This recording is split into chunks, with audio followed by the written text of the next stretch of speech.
ದಿನಗಳು ಉರುಳಿತು, ಋತುಗಳು ಕಳೆದವು. ಶ್ರೀರಾಮನಿಗೆ 5 ವರ್ಷ ತುಂಬಿತು. ಶ್ರೀರಾಮನಿಗೆ ಸ್ವಲ್ಪ ಮಟ್ಟಿಗೆ ತಿಳುವಳಿಕೆ ಬಂದಿತು. ಜಾನಕಿ ಲಕ್ಷ್ಮಣನನ್ನು ಶ್ರೀರಾಮನ ಹತ್ತಿರ ಬಿಟ್ಟು ಮನೆ ಕೆಲಸವನ್ನು ನೋಡಿಕೊಳ್ಳುತ್ತಿದ್ದಳು. ರಘುನಾಥನ ವ್ಯವಹಾರ ಮಹಾನಗರ ಬೆಂಗಳೂರಿನ ತನಕ ಸಾಗಿತು. ವ್ಯವಹಾರದ ಮೇಲೆ ರಘುನಾಥ ಆಗಾಗ್ಗೆ ಬೆಂಗಳೂರಿಗೆ ಹೋಗುತ್ತಿದ್ದನು. ಆಗ ತೋಟ, ಮನೆಯ ಸಂಪೂರ್ಣ ಜವಾಬ್ದಾರಿಯನ್ನು ಜಾನಕಿ ವಹಿಸಿಕೊಳ್ಳುತ್ತಿದ್ದಳು. ತೋಟದ ಕೆಲಸದಲ್ಲಿ ಅಳುಕಾಳುಗಳು ಏನಾದರೂ ತಪ್ಪು ಮಾಡಿದರೆ ತಾನೇ ಸೊಂಟಕ್ಕೆ ಸೀರೆ ಎತ್ತಿ ಕಟ್ಟಿಕೊಂಡು ಆ ಕೆಲಸ ಸರಿ ಮಾಡಿಕೊಡುತ್ತಿದ್ದಳು. ಅವಳ ಮುಂದೆ ಆಲಸ್ಯತನ ಮಾಡುವಂತಿರಲಿಲ್ಲ. ಜಾನಕಿಗೆ ಈಗ ಎಲ್ಲರೂ ಜಾನಕಮ್ಮ ಅಂತ ಕರೆಯುತ್ತಿದ್ದರು. ದೊಡ್ಡ ಮನೆ ಹೆಗ್ಗಡತಿ ಇವಳಾದಳು. ಗಂಡನಿಗೆ ಯಾವುದರ ಬಗ್ಗೆ ಚಿಂತೆ ಬರದೇ ಇರುವ ಹಾಗೆ ಜವಾಬ್ದಾರಿಯನ್ನು ವಹಿಸಿಕೊಂಡಳು. ಜಾನಕಿ ಮಕ್ಕಳನ್ನು ಶಾಲೆಗೆ ಸೇರಿಸುವ ಯೋಚನೆಯನ್ನು ಗಂಡನಿಗೆ ಹೇಳಿದಳು. ರಘುನಾಥ, ಸರಿ ಜಾನಕಿ, ನಾನು ನಾಳೆ ಶ್ರೀರಾಮನನ್ನು ಕರೆದುಕೊಂಡು ಶಾಲೆಗೆ ಹೋಗಿ ಬರ್ತೀನಿ ಎಂದನು. ಮರುದಿನ ಬೆಳಗ್ಗೆ ಶ್ರೀರಾಮನನ್ನು ಕರೆದುಕೊಂಡು ರಘುನಾಥ ಬಂಡಿಯೇರಿ 2 ಮೈಲು ದೂರದಲ್ಲಿರುವ ಶಾಲೆಗೆ ಕರೆದುಕೊಂಡು ಹೋದನು. ಮಳೆಗಾಲ ಶುರುವಾಯಿತು. ಎಲ್ಲೆಲ್ಲೂ ಹಚ್ಚ ಹಸಿರು ತುಂಬಿತ್ತು. ಶ್ರೀರಾಮ ಶಾಲೆಗೆ ಹೋಗುತ್ತಿದ್ದನು. ಲಕ್ಷ್ಮಣನು ತಾಯಿಯ ಜೊತೆ ಅವಳ ಕೈ ಹಿಡಿದುಕೊಂಡು ಮನೆ ತುಂಬಾ ಓಡಾಡುತ್ತಿದ್ದನು. ಹೀಗೆ ದಿನಗಳು ಸರಿಯುತ್ತಾ ಬಂತು. ಜಾನಕಿ ಮತ್ತೊಮ್ಮೆ ತಾಯಿಯಾಗುವ ದಿನ ಕೂಡಿ ಬಂದಿತು. ಜಾನಕಿ ಅತ್ತೆಯನ್ನು ತುಂಬಾ ನೆನಪಿಸಿಕೊಳ್ಳುತ್ತಿದ್ದಳು. ಮೊದಲಿನಂತೆ ಮಕ್ಕಳ ಕೆಲಸ, ಮನೆ ಕೆಲಸವನ್ನು ಎಲ್ಲವನ್ನೂ ನಿಭಾಯಿಸಿಕೊಂಡು ಹೋಗುತ್ತಿದ್ದಳು.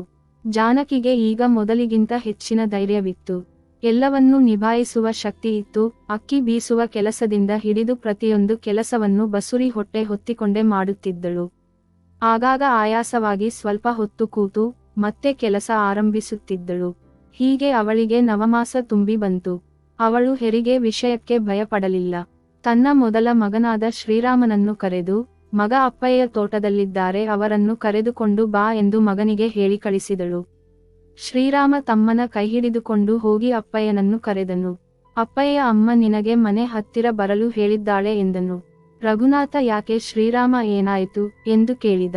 ನನಗೆ ಗೊತ್ತಿಲ್ಲ, ನಿನಗೆ ಬರಲು ಹೇಳಿದ್ದಾಳೆ ಎಂದನು. ರಘುನಾಥ ಮಕ್ಕಳಿಬ್ಬರ ಕೈ ಹಿಡಿದುಕೊಂಡು ಮನೆಗೆ ಬಂದನು. ಇತ್ತ ಕಡೆ ಜಾನಕಿ ತನ್ನ ಹೆರಿಗೆಗೆ ಏನೆಲ್ಲ ಸಿದ್ಧತೆ ಬೇಕು ಅದನ್ನೆಲ್ಲ ಮಾಡಿಟ್ಟುಕೊಂಡು ಅಡುಗೆ ಕೆಲಸ ಮಾಡಲು ಹೋಗಿ ನಿಂತುಕೊಂಡಳು. ರಘುನಾಥ ಮನೆಗೆ ಬಂದು, ಜಾನಕಿ, ಯಾಕೆ ನನಗೆ ಬರಲು ಹೇಳಿದೆ ಎಂದನು.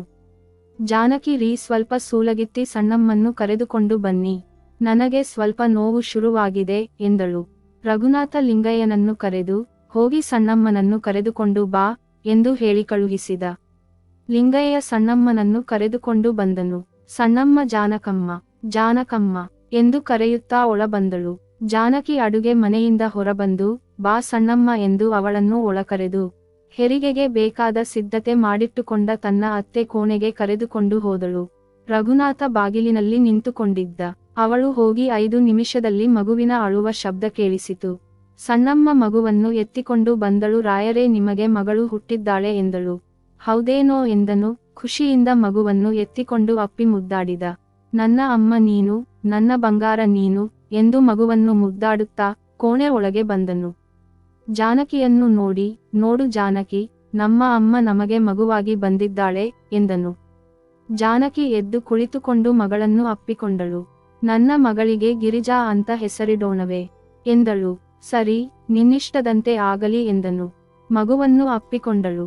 ತನ್ನ ಅಳುತ್ತಿದ್ದ ಮಗುವಿಗೆ ತನ್ನ ಎದೆ ಹಾಲು ಕುಡಿಸಿ ಮಗುವನ್ನು ಮಲಗಿಸಿದಳು. ಜಾನಕಿ ಎಳೆ ವಯಸ್ಸಿನಲ್ಲಿ ಮದುವೆಯಾಗಿ ಬಂದು ಎಲ್ಲಾ ಜವಾಬ್ದಾರಿಗಳನ್ನು ನಿಭಾಯಿಸಿದಳು. ಅತ್ತೆಯ ಪ್ರೀತಿಯ ಸೊಸೆಯಾಗಿ ಬಂದವಳು ಪ್ರೀತಿಯ ಮಗಳಾದಳು. ಗಂಡನ ಮುದ್ದಿನ ಹೆಂಡತಿಯಾದಳು. 3 ಮಕ್ಕಳ ತಾಯಾದಳು. ದೊಡ್ಡ ಮನೆಯ ಹೆಗ್ಗಡತಿಯಾದಳು.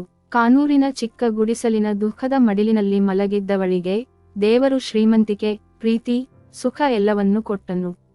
ಓದು ಬರಹ ಬರದವಳು ಈಗ ಗಂಡನ ಪ್ರೀತಿ ಮತ್ತು ಸಹಾಯದಿಂದ ಓದುಬರಹ ಕಲಿತಳು. ತನ್ನ ಹೆಸರನ್ನು ಬರೆಯಲು ಕಲಿತಳು. ಅಕ್ಷರವನ್ನು ಜೋಡಿಸಿ ಓದುವುದನ್ನು ಕಲಿತಳು. ದೊಡ್ಮನೆ ಅವಳನ್ನು ಸಂಪೂರ್ಣವಾಗಿ ಬದಲಾಯಿಸಿತು. ಬರೀ ಜಾನಕಿಯಾಗಿದ್ದವಳು ಈಗ ಜಾನಕಮ್ಮನಾಗಿ ಬದಲಾದಳು. ತೀರ್ಥಹಳ್ಳಿಯಲ್ಲಿ ಶ್ರೀಮಂತ ಮನೆತನದ ಮನೆಯಾದ ಶಾನಭೋಗರ ಮನೆಯ ಸೊಸೆಯಾಗಿ ಬಂದವಳು ಮನೆಯ ಬೆಳಗುವ ಬೆಳಕಾದಳು. ಇವಳೇ ಜಾನಕಿ, ನಮ್ಮ ಜಾನಕಿ. ಇದು ಈ ಕಥೆಯ ಕೊನೆಯ ಭಾಗ. ಈ ಕಥೆಯ ಬಗ್ಗೆ ನಿಮ್ಮ ಅನಿಸಿಕೆ, ಅಭಿಪ್ರಾಯಗಳನ್ನು ಕಮೆಂಟ್ ಅಲ್ಲಿ ತಿಳಿಸಿ. ವಿಡಿಯೋ ಇಷ್ಟವಾದಲ್ಲಿ ಲೈಕ್ ಮಾಡಿ, ಸ್ನೇಹಿತರೊಂದಿಗೆ ಹಂಚಿಕೊಳ್ಳಿ. ಚಾನೆಲ್ ಅನ್ನು ಸಬ್ಸ್ಕ್ರೈಬ್ ಮಾಡಿ ಸಪೋರ್ಟ್ ಮಾಡಿ. ಮುಂದಿನ ವಿಡಿಯೋದಲ್ಲಿ ಹೊಸ ಕಥೆಯೊಂದನ್ನು ನೋಡೋಣ. ನಮಸ್ಕಾರ.